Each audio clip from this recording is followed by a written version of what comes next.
Alright guys, I'm going to be doing a review of the SVS Ultra Surrounds, and I do have both doggies in here. That doesn't happen all the time, so I always want to say hi. But I actually requested this, and SVS kind of humored me. You know, they've been sending out all this equipment for me to check out and listen to and hear and give my thoughts on for this channel and the Subwoofer101.com website. And so I'm very appreciative of that. I mean, a lot of this stuff just straight up wouldn't be happening if I hadn't received support from them. So I appreciate that.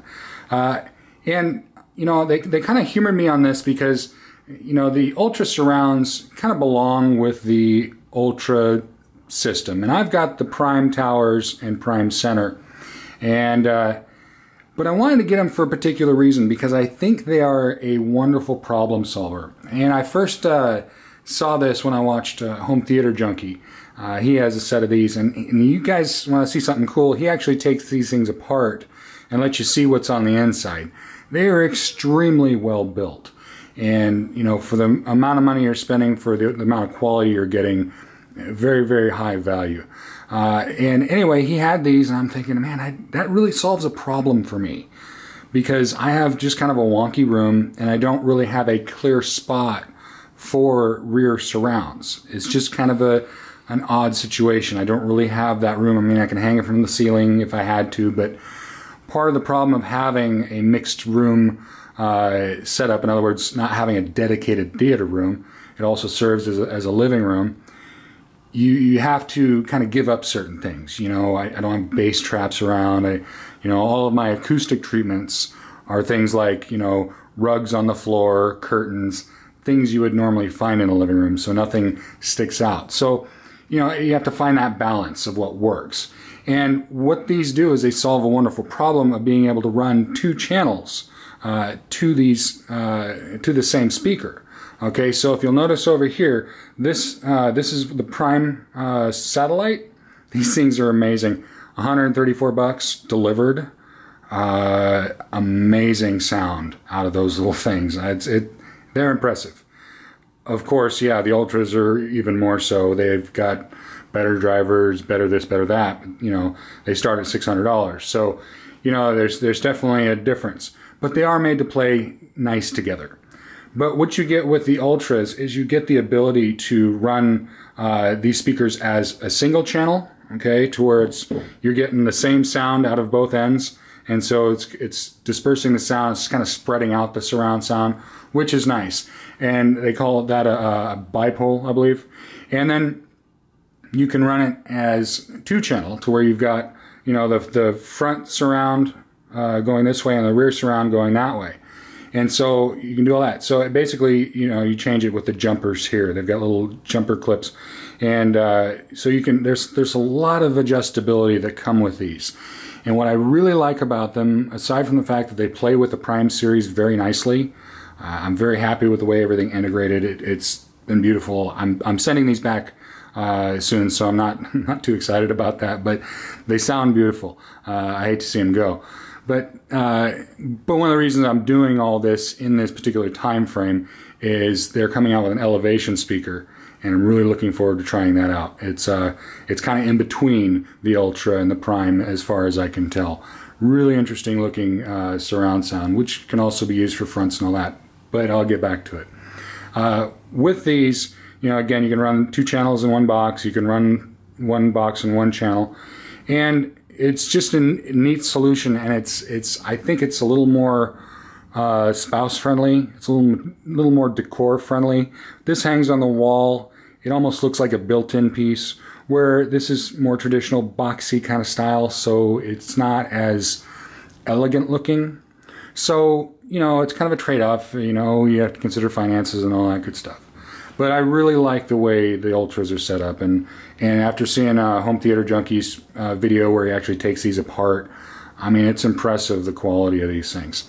So I really like them, and in terms of little different things, you know, again, just a great problem solver, and they're also very scalable. Okay, so like I said, you can get, say you want to run 7.1 or even 9.1. Well, actually, sorry, you should be running 7.2 and 9.2. you want to run that kind of setup, but you don't have enough money to get 4 of these Ultras.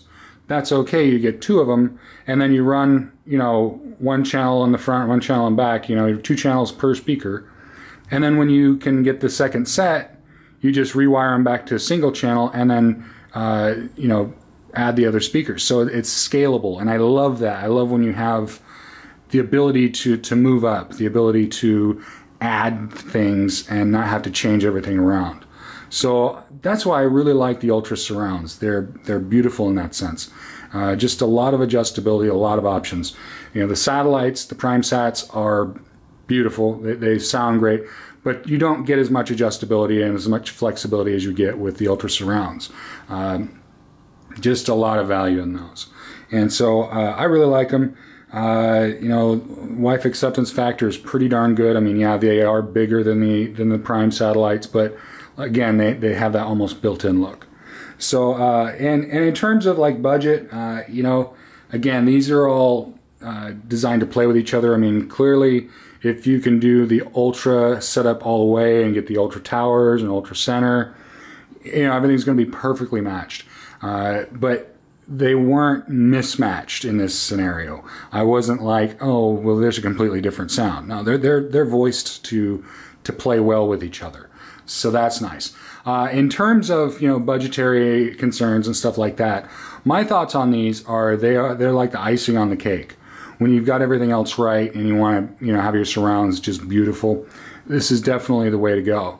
However, if I was deciding whether I was going to go Ultra Surrounds and a single, like say PB2000, I would actually switch that and do 2 PB2000s and then do the Primes in the meantime, and then get the Ultras if you can. The reason I say that is because, you know, big surprise here, I think you should have your bass correct before you really get into other stuff and really, you know, make your room into perfection. You know what I'm saying? So that's my one budgetary concern in terms of these, is if, so long as your bass isn't suffering, so long as, you know, as long as they fit in the budget and you still have dual subs, go for it. You know, I actually recommended to someone and they said they were getting this exact setup, but with a single PB2000. And I said, well, you may want to adjust down to the Prime Sats or the upcoming Elevation speakers instead, so that you can have dual subs. Now, if you can get dual subs and these, that's a wonderful setup. I've just had it recently. It's fantastic. So, but that's my only budgetary concerns. Other than that, I think they're fantastic for the value. You know, you still have the 45-day listening period. They're still free to ship. Even if you don't like them and you send them back within 45 days, you don't pay anything for shipping, all that good stuff. But these things, I want to say, are very, very heavy. These are solid pieces. And of course, the Ultra Surrounds, I can't palm. They're too heavy to pick up. I have to pick them up with both hands. So they're substantial speakers. And another thing you'll notice here is this is set up for a wall mount. Those screws will come out and that'll be just blank back there if you just want to set it on something. But they hang nice on the wall, and they've got these little bumpers to keep it kind of off the wall a little bit. So it's a really nice setup. I don't really have anything to complain about them. They're good speakers. So anyway, guys, hopefully that helps. I really like these. I'm going to hate sending them back, but again, I do want to get through these 2 sets of surrounds and then move on to the Elevation speakers, which solve a particular problem for me in terms of having that, having a spot for a rear surround. So kind of looking forward to that. But you know, in terms of, you know, these are the available surround speakers now. Of course, SVS also has the bookshelf, and you can use that. I mean, you could even use a tower for a surround if you wanted to. But I think, I don't know, I think it needs to be mounted a little bit higher. But these are kind of the main surround options. And I'll say this about these: even if you're running just kind of a really budget setup, these will work. I mean, you're not going to be disappointed with the way these work, so long as you've got a good subwoofer setup and all that stuff. So if you're just getting into it, you can scale these and, you know, run them as fronts, and then when you get the money to go with a bookshelf or a tower, then move them toward the back or add a surround back. So again, scalability is the kind of thing I really like. But these are really good quality. I'm excited to have these. I mean, they're good little speakers and amazing value. So anyway, guys, hopefully that helps. Let me know what you think, and please subscribe.